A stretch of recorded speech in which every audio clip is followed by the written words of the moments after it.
Gani, ano pinapagawa mo dito? Napaka-okay, Jed. Ba't dinabaklas niya eh? Old cheese lang yung tinapa-old cheese ko lang eh. Boy! Oil change lang daw to, boy! Ba't change oil mo, boy? Basta. So, another day, another Triple J's day mga kapatid. Ayos na naman tayo ng mga sasakyan ngayong araw na to. Bukas nga pala kami sa Triple J's, no? Monday to Saturday from 9 a.m. to 6 p.m. So, pag may mga kailangan kayo sa sasakyan yung paggawa, tawag lang kayo 306-952-4339. Meron nga pala tayo dito mga bossing. Chevrolet Cruze. Suki ko to eh. Gani, ano pinapagawa mo dito? Napaka-okay, Jed. Ba't dinabaklas niya eh? Old cheese lang yung tinapa-old cheese ko lang eh. Boy! Oil change lang daw to, boy! Ba't change oil mo, boy? Basta. Basta. Grabe ka naman, par! Gani, mga bayaran to! Patay.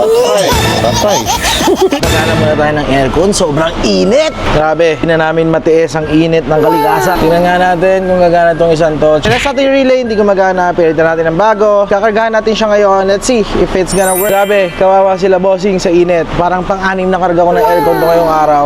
Si boss may electric fan siyang malaki. Pero, yes, gumagana ang AC compressor. Gumagana ang fan. Ito naman kapatid, no? Kapatid, anong balita sa'yo, Pogi? Forerunner, palit tayo ng disc brake pads and rotor sa harapan. Palit tayo ng mga fluids. Transfer case, differential, transmission fluid and filter, tsaka rear differential. Medyo overdue na nga siya for its mileage. So, meron pa tayo isa dito. Long time customer natin to eh. So, walk-in, hindi tayo makatanggi. As much as possible, ipapasok natin sila hanggat kaya. Honda Civic, oil change and filter. Papasilip ni bossing yung mga pangilalim niya. Tsaka yung bintana. Umubukas daw, pero hindi sumasara. So, check na ni bossing ko yan kanina. Pero nasa lunch siya ngayon. Pagbalik niya, titignan niya anong problema niya. If ever may piyasa yan today, lalabas din natin yan ngayong araw. Ito naman, Honda Civic. Dinrap ni customer to sa atin kahapon. Nag-deliver nung isang araw. Pinalitan daw ng fuel pump ng kanyang mekaniko. Unfortunately, hindi pa rin naayos. So, dinala niya dito. Papa-double check lang niya sa atin. Ito naman pala mga bossing, no, may Subaru Impreza tayo dito. Dinala ni customer ito last week to check for the timing belt at papaschedule na lang daw niya for next week. Unfortunately, nag-check engine light daw siya and namamatay yung sasakyan. So, ibinalik na agad dito. At that figured out nung chinek na yung code. So, ngayon, ipapasabay na din daw niyang gawin yung timing belt, water pump seals, and also isabay na daw yung valve cover gaskets.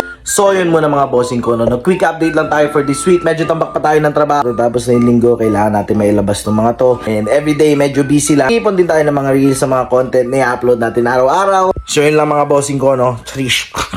Babag. Babush.